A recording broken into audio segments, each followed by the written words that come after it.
Before we get started, support for this podcast comes from Boost with Facebook, whose podcast, Boost My Business with David Fisher, features unique perspectives and insight from business leaders and small business owners. Hear stories and anecdotes about businesses just like yours. Gain insight on what it takes to grow a business and learn from both the mistakes and triumphs of others. Download Boost My Business wherever you get your podcasts. That's Boost My Business Podcast. Welcome to the Tech Meme Ride Home for Friday, November 6, 2020. I'm Brian McCullough. Today, is it too soon to start talking about the iPhone 13? We can talk about the iPhone 12 because it's review day. Reviews of the iPhone 12 mini, iPhone 12 Pro Max, and also the PlayStation 5. Why I think the DOJ suing to block the Plaid acquisition is such a big deal. And of course, the weekend long read suggestions. Here's what you missed today in the world of tech. iPhone 13. Would that make it the unluckiest iPhone model? Is it too soon to start speculating about what we might see in unlucky number 13? Well, apparently no soon is too soon for our buddy Ming-Chi Kuo, who is already out with an analyst note saying that the next version of the iPhone, slated for next year, will have the same 4 model size conventions as the iPhone 12, but the Pro models will stand out again with a major upgrade to the ultra-wide camera, quoting MacRumors. Specifically, Kuo says the ultra-wide cameras on the 2 high-end models will be significantly upgraded to f1.8 6P or 6-element lenses with autofocus. All the current iPhone 12 models are equipped with f2.4 5P 5-element lenses, ultra-wide cameras with fixed focus. Looking further ahead, Kuo says he also expects all the new 2022 iPhones, tentatively called the iPhone 14 series, to be equipped with the same improved ultra-wide camera with f1.8 6P and autofocus. Kuo believes that shipments for the iPhone 13 will increase year on year and offers a positive outlook for the supply chain due to several factors, including a more robust 5G infrastructure in the second half of 2021, a return to the traditional September timeframe for iPhone mass production and sale, and the aforementioned significant camera improvements to iPhone 13, end quote. So this is something that I actually hope we can get a chance to talk about on tonight's listener call-in episode, because after a week with the iPhone 12 Pro, I have some definite thoughts about the iPhone lineup going forward.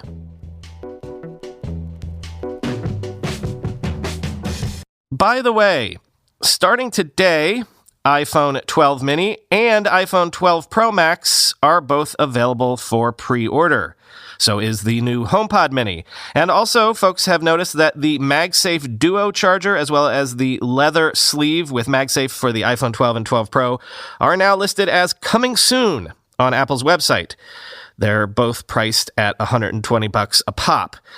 This also means that hands-on review embargoes have been lifted for the Mini and the Pro Max, both of which, I have to say, are still worth considering for a lot of reasons. The Mini is the smallest iPhone in years, and the Pro Max is the biggest iPhone ever. Gonna quote from Chaim Gartenberg's initial thoughts on The Verge. This is his take on the Mini, quote, "If you've seen the iPhone 12 already, it's basically that, but smaller. Same processor, same camera, same design, same everything. But instead of a 6.1-inch screen, the iPhone Mini has a 5.4-inch display. But thanks to the iPhone 10-style bezel-less design, the 12 Mini is actually a physically smaller phone compared to the bezeled 4.7-inch design that Apple has used on the iPhone 6, 6S, 7, 8, and the new version of the SE. And by the standards of 2020 flagship smartphones, it's really small, and that smaller size is really nice to hold. iOS scales well to the 5.4-inch display, and the iPhone 12 design looks and feels just as nice on the slightly more compact version as it does on the full-size model. If you like the size of the old 5S, or SE, though, the 12 Mini feels like the closest Apple has come to that style of device in a long time. It's honestly a bit weird to hold at first, especially if you're coming from a big phone. Some things do take a bit of an adjustment, like typing, but other parts of using an iPhone, like swiping down from the top of the display for notifications or the control center, are easier than they've been in years. But for the first time since arguably the iPhone 8, Apple has made a flagship phone that nearly anyone should be able to comfortably use and hold in one hand, end quote. And here's his take on the Pro Max, quote, "It is big, bigger than both Apple's older iPhone Plus models and last year's iPhone 11 Pro Max in terms of sheer size. The 12 Pro Max benefits from the same squared-off design as the smaller iPhone 12 models, meaning that it's not as big of an increase as the bump in screen size might suggest. As for how the 12 Pro Max is to actually use and hold, it's still very much a surfboard of a phone, just like Apple's other Plus and Max-sized devices. Looking at it on its own is somewhat deceptive since it's proportionally similar to the regular size models. It's only when you see it in context next to another iPhone that the scale of it really hits you. Despite the big size, it doesn't feel too heavy in hand. I describe it as comfortably solid, although between the steel frame and the size, it's not the sort of thing I'd want to drop on my face either. Plus, while the screen size on the 12 Pro Max is bigger than ever, Apple still isn't doing much to take advantage of the larger display. There's no option to run apps side by side like many supersized Android phones have, and it still seems like Apple is scratching the surface when it comes to utilizing the extra space. Right now, using it just feels like using a regular iPhone that's been scaled up, end quote. Years ago, I said a gadget is probably too big to be termed handheld, or at least hand-holdable in one hand, if you think you could kill somebody with it. Think about it. If you smashed the edge of an iPad Pro against someone's temple, it could be fatal. But an iPad mini, probably not. Most iPhones, probably not. Kindles, absolutely not. Anyway, just wondering if the Pro Max is starting to creep towards that potentially lethal territory. It is going to be a day of reviews here, but before I get to the other big review embargo that broke this morning, let me take note of this. Yes, the DOJ did indeed file an antitrust lawsuit challenging Visa's proposed $5.3 billion acquisition of Plaid yesterday, quoting TechCrunch. By acquiring Plaid, Visa would eliminate a nascent competitive threat that would likely result in substantial savings and more innovative online debit services for merchants and consumers, the DOJ wrote in its lawsuit. The deal would violate Section 2 of the Sherman Act, quote, and must be stopped, the DOJ wrote in its filing published by Bloomberg Law. In a statement, Visa said it, quote, strongly disagrees with the DOJ's, quote, legally flawed arguments. Quote, this action reflects a lack of understanding of Plaid's business and the highly competitive payments landscape in which Visa operates, the statement read. The combination of Visa and Plaid will deliver substantial benefits for consumers seeking access to a broader range of financial-related services, and Visa intends to defend the transaction vigorously, end quote. So here's why I think it's worth standing up and taking note of this. For years, tech companies have been able to make acquisitions of smaller but obviously disruptive players in their spaces in order to create the platforms that we know today, in order to create their seemingly insurmountable moats. Kneecapping is the term that I like to use. Taking out these competitors right before their disruptive growth could really see consummation. And somehow, for all these years, the government regulators didn't see the angle to what everyone was doing because it was, tech? Too confusing for them? Now, I know that Visa is not a tech company, technically, but look at the language the DOJ is using there. Doesn't it seem like regulators suddenly know the score? That a DoubleClick acquisition, say, or an Instagram acquisition would be impossible to get muster for these days. All tech companies in the acquisition game should take note of this. This sort of signaling is possibly even more consequential for the tech ecosystem going forward than any antitrust suits actually brought retroactively.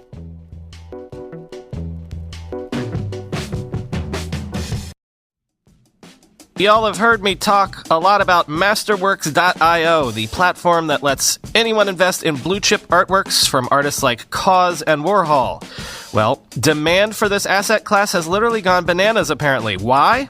Well, for starters, Masterworks just sold their first Banksy masterpiece, resulting in a 32% return for investors after only 12 months. That's nearly double what the S&P did over that same time frame. They just launched their 25th multi-million-dollar painting this week to their 100,000 users. People want in on blue chip art, and it's no surprise why. 86% of wealth advisors recommend allocating a portion of your portfolio to art. And with the S&P trading at a lofty 25 times earnings and 97% of bonds yielding under 5%, money has to go somewhere. Assets like Bitcoin and art provide uncorrelated returns and aren't impacted by who is in office or which central bank is printing out money like it's Disney dollars. Give Masterworks.io a try today, and they'll give you access to a lifetime art advisor who can walk you through the entire process. Masterworks.io and use promo code RIDE to jump ahead of the waiting line and gain access to their platform. Masterworks.io, promo code RIDE. Be sure to use that promo code to jump ahead of the line. Sam Harris has an entire thriving business built upon his app, Waking Up. Sam was able to deliver a mindfulness app that exceeded the expectations of his loyal fans by turning to MetaLab to design Waking Up. MetaLab helped Sam create a tiered freemium product with subscription content for his most dedicated followers. MetaLab was able to integrate the app with Sam's podcast audience and his other community tools. And since this is a meditation app, after all, MetaLab cut through the feature clutter to build a lovable, minimum viable product. Now you can take Sam's insight and teachings with you while still managing to honor the need to disconnect from the distractions of modern technology, all thanks to MetaLab's thoughtful design that focused on what Sam was trying to achieve. Quoting Sam Harris himself, "If you want a gorgeous app built by professionals, use MetaLab. Otherwise, let your cousin give it a try." Imagine that, a design firm nimble enough to go feature-rich or achieve minimalist bliss, depending on your project's needs. Fly your design idea by MetaLab at metalab.co. That's metalab.co, and when you get in touch, tell them Brian sent you. I said it was review day. The other big review embargo involved the PlayStation 5. And I'm going to return to The Verge again to give us their first take because, I don't know, The Verge just writes the best, most legible reviews of stuff, in my opinion. Andrew Webster says the PS5 is fast, has smooth performance, a more streamlined UI, and the new DualSense controller is possibly revolutionary. In fact, I keep hearing that. This controller could change gaming as we know it. So we'll focus a bit on that. But he also thinks it is pretty big and awkward, and he wishes it had a quick resume feature. Quote, "When it comes to the design of the console itself, the most obvious thing is its scale. It's not just big, it's historically big, one of the largest video game consoles ever built. It measures in at 15.4 inches tall, 10.24 inches deep, 4.09 inches wide. It's big enough that it'll probably require some careful planning to fit it into your existing entertainment setup. Right now, I have mine all by its lonesome on a side table beside my TV stand for lack of better options. It's not just the size, though. Whereas many gadgets are now designed to fit seamlessly into our homes, the PS5 goes in the opposite direction. It's not shy. Sony doesn't want you to tuck this away in an entertainment cabinet where no one can see it. One of the most surprising things about the PS5 hardware has been how quiet it is. I haven't heard a sound while playing with it over the past 10 days, and it doesn't give off much heat either. It's a big change from my PS4, which sounds like a jet engine every time I hop into a match on Fortnite. The DualSense controller is outfitted with new adaptive triggers with variable tension, offering physical resistance depending on what you're doing. At the same time, the controller features haptic feedback in the form of more subtle vibrations that give you a better sense of what's happening in a game. It may sound like a gimmick and reminiscent of similar failed technologies like HD Rumble on the Nintendo Switch, but thankfully, the PS5 comes with just the right game to show what DualSense can do. Each PlayStation 5 comes bundled with a game called Astro's Playroom. It's a seemingly simple third-person platforming game starring cute robots, the kind of game you'd expect to come out of Nintendo. It's also an experience explicitly designed to showcase the DualSense controller's myriad features. The haptics are obvious from the moment you start playing. As you move the lead character Astro around, you can feel subtle footsteps in your hands, and they alternate left to right to mimic those steps. That's cool, but things get even more interesting when you walk on different surfaces. It's hard to put into words, but there's a graininess when you're walking on sand and a surprisingly accurate flat slap feeling when Astro dives into a pool of water. In one sequence, you can feel the pitter-patter of rain in your palms. When it changes to freezing rain, the sensation shifts to be sharper and heavier.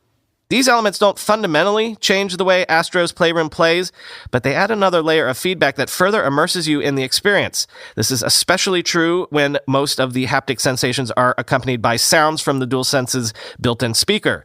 You could close your eyes and still know it's rainy or windy, or that a flying car just zipped past you. The same goes for the adaptive triggers. Most of the time, the DualSense triggers act just like the triggers on a classic PlayStation controller. They're basic buttons.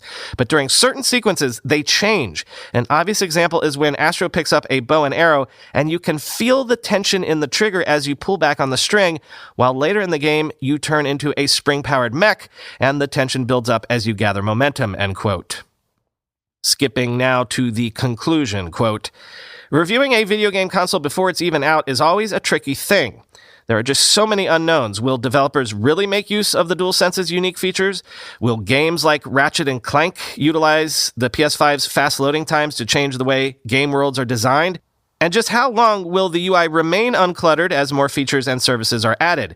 My experience playing the PS5 today will be very different compared to playing it in a year or two. Physically, the PS5 is a brash, intimidating piece of hardware, one that is clearly meant to signal a major shift. But underneath, its changes are much more subtle. At least right now. This isn't the move from SD to HD or watching Mario explore a 3D space for the very first time. Instead, it's a series of smaller, though still important, shifts, like faster speeds and a more immersive controller, which all add to a markedly better experience compared to the PS4 by every conceivable metric, aside from the space it takes up. I can't tell you what the future holds, but right now the PS5 is a great piece of hardware. It might not be clear what makes the PS5 interesting just from watching trailers or live streams, but once it's in your hands, the next generation is a lot more obvious, end quote. Time for the weekend long read suggestions. A bit abbreviated today, not as much quoting, but still as many amazing stories as I usually find for you. Stuff like, are you aware that mommy and daddy are fighting? Well, not fighting exactly. And not exactly mommy and daddy, but I like to think of them as my tech-theoretical mommy and daddy. Did you know that Ben Thompson and Tim Wu have been mostly politely debating each other this week? I'm linking you to Tim's Part 2 essay, which is in response to Ben's response to Tim's Part 1 essay. You can find all the links to all of these essays if you read the piece that I'm linking to in the show notes. But the premise of the argument is this, quoting from Tim's Part 1 essay.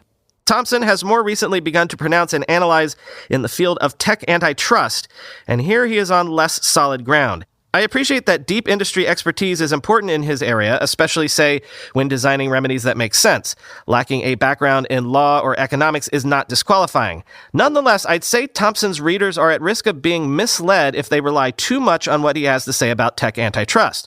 For as we shall see, his analysis relies too much on an idiosyncratic digital markets are fundamentally different thesis that really doesn't hold up too well. Stated simply, I'd say he's inducing his readers to drink too much of his aggregation theory Kool-Aid, as opposed to encouraging them to think more broadly or read more deeply to understand a slightly messier reality than he presents, end quote. This is really high-level stuff from two guys who know their stuff. If you enjoy wrestling over theory, then this is absolutely popcorn time. You know that I stand them both as legends, so I don't care who's right or who's wrong, really. Both make excellent points, and it's thought-provoking to read all the way around. Next, from Wired, did you know we are on the cusp of synthetic biology, of being able to program biological systems like we can program computer systems? Yeah, get ready for the Xenobot future, because it's coming, quote. A new field of science called synthetic biology aims to do just this by digitizing genetic manipulation. Sequences are loaded into software tools, like a word processor, but for DNA code, and are eventually printed using something akin to a 3D printer. Rather than editing genetic material in or out of DNA, synthetic biology gives scientists the ability to write entirely new organisms that have never existed. Imagine a synthetic biology app store where you could download and add new capabilities into any cell, microbe, plant, or animal. If that sounds implausible, consider this. Last year, UK researchers synthesized the world's first living organism, E. coli, that contained DNA created by humans rather than nature. Earlier this year, a group of researchers started with a cluster of stem cells from an African clawed frog as a base, and then used a supercomputer, a virtual environment, and evolutionary algorithms to create 100 generations of prototypes to build. The result? A tiny blob of programmable tissue called a xenobot. These living robots can undulate, swim, and walk. They work collaboratively and can even self-heal. They're tiny enough to be injected into human bodies, travel around, and maybe someday deliver targeted medicines, end quote. This is maybe not a long read, but it is an interesting story of a company that I hadn't heard of. And now that I have heard of them, they have instantly become one of my favorite companies in the world because they seem to offer a better way to buy your next long read. Let me introduce you to bookshop.org. Quote, "It is being described as a revolutionary moment in the history of bookselling, a socially conscious alternative to Amazon that allows readers to buy books online while supporting their local independent bookseller. After a hugely successful launch in the US, it is open in the UK from today." Bookshop was dreamed up by the writer and co-founder of Literary Hub, Andy Hunter. It allows independent bookshops to create their own virtual shopfront on the site, with the stores receiving the full profit margin, 30% of the cover price from each sale. All customer service and shipping are handled by Bookshop and its distributor partners, with titles offered at a small discount and delivered within 2 to 3 days. "It's been a wild ride," said Hunter, who launched the site in the US in January. 5 weeks into what we thought was going to be a 6-month period of refining and improving and making small changes, COVID-19 hit and suddenly we were doing massive business, end quote. Initially starting with 250 bookshops, more than 900 stores have now signed up in the US. We went from selling $50,000 worth of books in all of February to selling $50,000 a day in March and then $150,000 a day in April, said Hunter. By June, Bookshop sold $1 million worth of books in a single day. The platform has now raised more than $7.5 million for independent bookshops across the U.S., end quote. Then I made this point on several episodes of the Internet History Podcast, but it was the election 20 years ago, the notorious disputed election of Bush v. Gore, that really led to the birth of the modern digital media ecosystem. It was the death of Princess Diana a few years earlier where Media Web was born. The 2000 election was the big bang and also the creation moment for blogging and such. Then came 9/11 and the Iraq War, and if you connect the dots, you can get all the way to things like Vox and BuzzFeed today. Harry McCracken has a good look at the 2000 election and how it was, as I say, the big bang. That's from Fast Company. And finally, this is not tech at all, but who cares? It's cool as hell. Could I interest you in an oral history of the Marge versus the Monorail episode of The Simpsons? Oh yeah, I can. Quote, "With a script by Conan O'Brien, then an energetic young comedy writer, and meticulous yet joyful direction by Rich Moore, who subsequently won an Oscar for Best Animated Feature with Zootopia, the result is a wild ride. As charming conman Lyle Landley convinces Springfield to spend $3 million on a monorail through the power of song alone.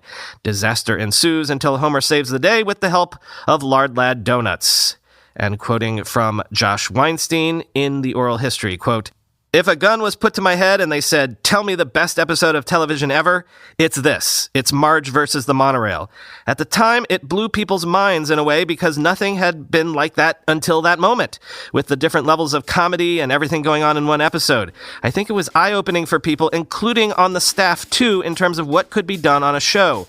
All the original writers, and Sam and Matt and Jim created this new thing, and this episode is a big step in its evolution," end quote.